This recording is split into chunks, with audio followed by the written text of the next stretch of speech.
का है। दूसरा जो दो मंत्र पढ़े हैं उस किताब का नाम मैं भूल चुका हूं। ये दूसरा मंत्र, इसके अंदर क्या क्या, राज्यम धर्मेण यो भारतास राज्य, राजा का धर्म ये है, हकीकी राजा वो कहलाता है जो धर्म के मुताबिक फैसला करे, यानी इंसाफ के मुताबिक फैसला करे।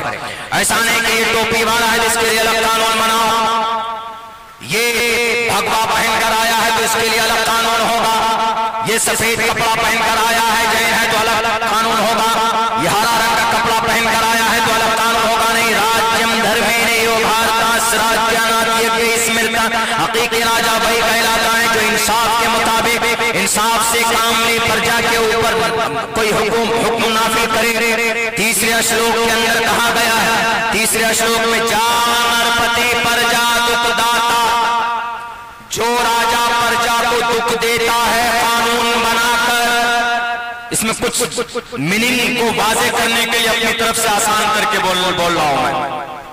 जा नरपति प्रजा दुखदाता, जो राजा प्रजा को दुख देता है, और दुख किसी भी तरह हो सकता है। इसमें सिर्फ राजा से मुराद यहाँ पर सिर्फ प्राइम मिनिस्टर या चीफ मिनिस्टर नहीं है, यहाँ राजा से मुराद गांव का सरपंच भी हो सकता, यहाँ राजा से मुराद गांव का मुखिया भी हो सकता, यहाँ राजा से मुराद वार्ड का मेंबर भी हो सकता, यहाँ राजा से मुराद थाने का एसएचओ भी हो सकता, यहाँ राजा से मुराद एमपी एमएलए भी हो सकता, यहाँ राजा से मुराद कोई भी हो सकता, डीएमएसपी भी हो सकता। ये माना मुराद दे सकते हैं। जान नरपति प्रजा दुखदाता, सो नर तुरंत नरक में हो जाता।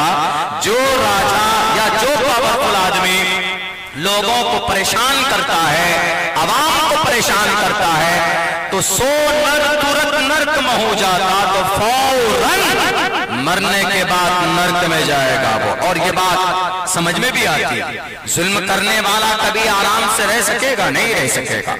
मरने के बाद उसको फी नारी जहन्नम खालिदीन फीहा अबदा। तो अभी जो कानून बना है मुसलमानों के लिए, अब वहां बात में लिंक मैंने जोड़ दिया है। तो पहली बात मेरी पहलगाम अटैक और हमले से थी, जिसका क्लियरिफिकेशन मैंने किया कि इस्लाम से उसका कोई ताल्लुक नहीं।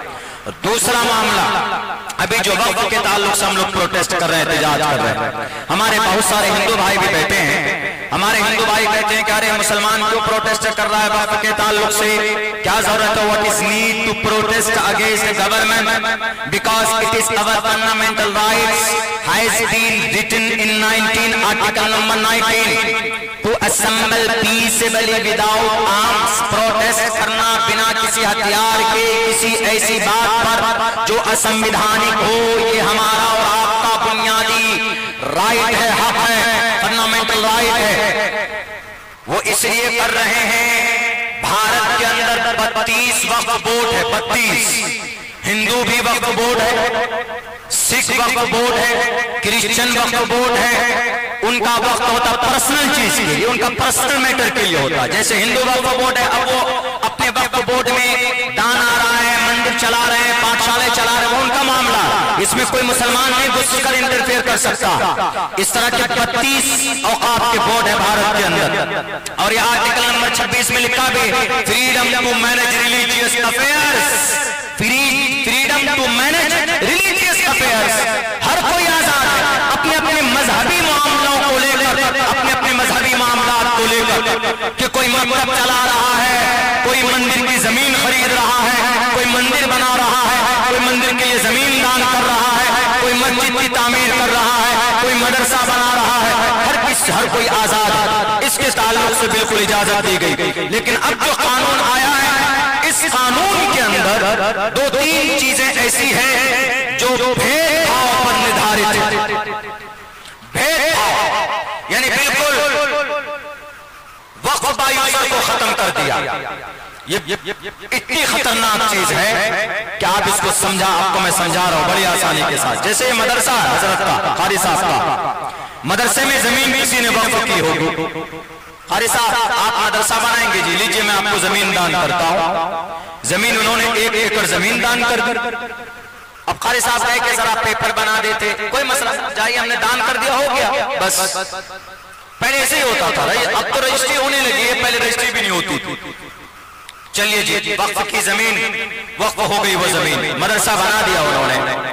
आदमी को मरे हुए 100 साल हो गए, 100 साल का वक्त गुजर गया, 100 साल पहले किसने जमीन वक्फ की थी। इसको बोलेंगे वक्फ बाय यूज, इसी को वक्फ बाय यूज बोलते हैं। वक्फ किया गया यूज होने के लिए। अब यूज मस्जिद के लिए दी गई तो नमाज के लिए यूज हो रही, मदरसे के लिए जमीन दी गई तो पढ़ने के लिए यूज हो रही। वक्फ बाय यूजर इसी को बोलते हैं। तो वक्फ बाय यूजर प्रावधान है वक्फ बोर्ड में, वक्फ बाय यूजर।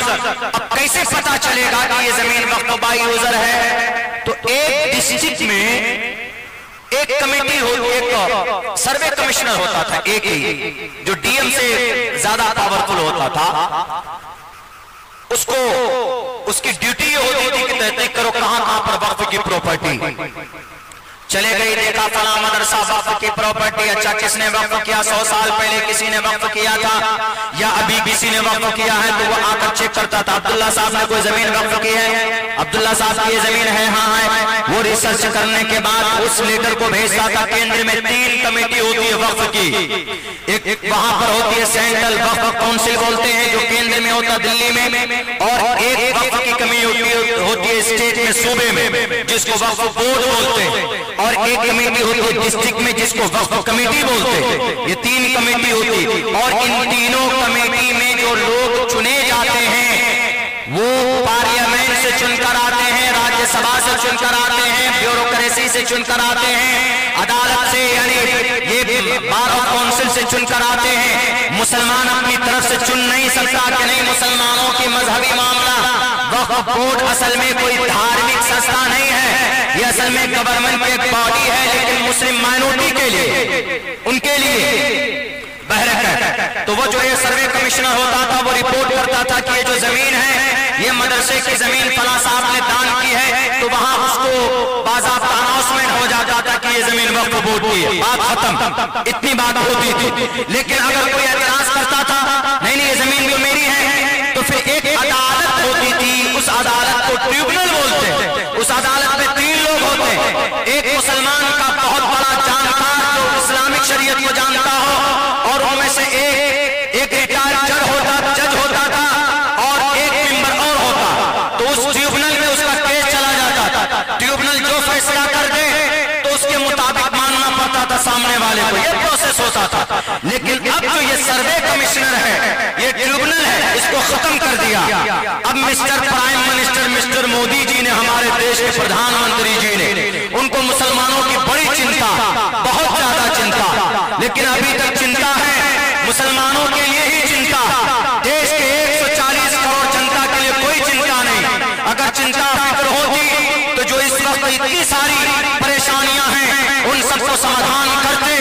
मेरे भाइयों, हमारा और आपका अधिकार है, आप सवाल कर सकते हैं, क्योंकि हमारे प्राइम मिनिस्टर हमारे गार्जियन है, और कोई तकलीफ होती तो लोग गार्जियन से ही बोलता है। इसी को तकलीफ मत दीजिएगा अपने दिलों में, जो उनके समर्थक हैं वो देश के सबसे बड़े हैं, उन पर जिम्मेदारी भी बनती बहरक है। तो उन्होंने कहा कि नहीं, अब जो कानून बना है ये वक्फ बाय यूजर खत्म कर दिया, और ट्रिब्यूनल सर्वे कमिश्नर खत्म हो गया।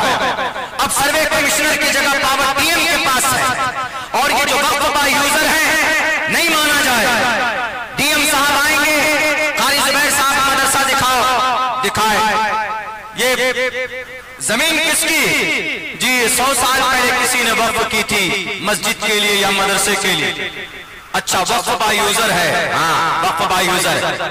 पेपर दिखाओ सर, 100 साल पहले कौन पेपर बनाता है? अच्छा, पेपर नहीं है इसका, तो अब वो डीएम अपने सवाबदीद पर अगर वो लिख देगा कि this land belongs to government, यानी ये जमीन गवर्नमेंट की, क्योंकि इनके पास पेपर नहीं है। 100 साल पहले कौन पेपर बनाता?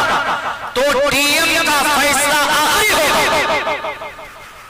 डीएम के फैसले के खिलाफ अगर कारी साहब सुप्रीम कोर्ट जाएंगे, 50 साल तक केस चलेगा, तो 50 साल तक उस मदरसे में या मस्जिद में या कब्रिस्तान में या उस प्रॉपर्टी में ताला लगा हुआ रहेगा, उससे कोई फायदा हासिल नहीं कर सकता। इस चीज पर एतराज है। आपकी कितनी मस्जिद ऐसी है जिसकी जमीन का पेपर है?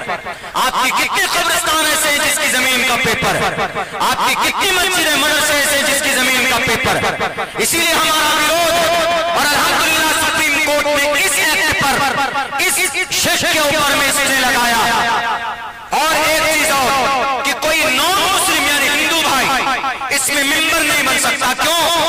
जब हिंदू वक्फ बोर्ड में मुस्लिम मेंबर नहीं बन सकता या क्रिश्चियन मेंबर नहीं बन सकता, तो सुप्रीम कोर्ट ने कहा कि मुस्लिम वक्फ बोर्ड में आप हिंदू को मेंबरशिप कैसे दे रहे हैं? सुप्रीम कोर्ट ने बाज़ाब्ता इस पर आरोप लगाया और उन्होंने एतराज जाहिर की। मेरे भाइयों, इस वजह से हमारे सनातन धर्म में भाइयों हम सड़कों पर हैं। इस तरह से तो हमारी कितनी जमीनें चली जाएंगी। इसलिए कि डीएम किसका आदमी होता? डीएम सरकार का आदमी होता। वो तो सरकार के हक में फैसला करेगा। और अगर नहीं किया, किसी मस्जिद को ताला लगाना होगा तो उस मस्जिद में आकर के डीएम कहेगा कि इस मस्जिद बिकॉज इट मस्जिद has no evidence and document, इसके पास कोई एविडेंस नहीं है, इसके ऊपर में कोई कानूनी का इसको गवर्नमेंट की प्रॉपर्टी घोषित कर दो। घोषित कर दिया जाएगा, कानून बना है तो उसके ऊपर नमाज नहीं पढ़ी जा सकती। कब्रिस्तान के ताल्लुक से होगा तो आप मुर्दे को नहीं उसमें दफन कर सकते। इस तरह की बातें, इसीलिए हमारे उलमा मैदान में खड़े हैं कि नहीं, इस कानून को वापस होना चाहिए। अगर आपको कानून बनाना है तो फिर सबके लिए बनाइए। अगर आपको इस्लाह करनी है तो सबके लिए कीजिए। धर्म के मुताबिक कोई कानून नहीं बनेगा, भारत के धर्म के मुताबिक कानून बनेगा। भारत का एक ही धर्म है, वो क्या है? भारत का संविधान आर्टिकल नंबर 25, आर्टिकल 25 के अंदर 15 के अंदर कहा गया prohibition of discrimination on grounds of religion. धर्म के नाम पर कोई कानून नहीं बनता है। अगर कोई अब्दुल्ला सालिम की टोपी और दाढ़ी लेकर कानून नहीं बनेगा, या महाराज जी की गेरुए रंग का कपड़ा पहनकर कोई कानून नहीं बनेगा। अगर कोई इस तरह का कानून बनाता है तो प्रोहिबिशन नाजायज है, हराम है।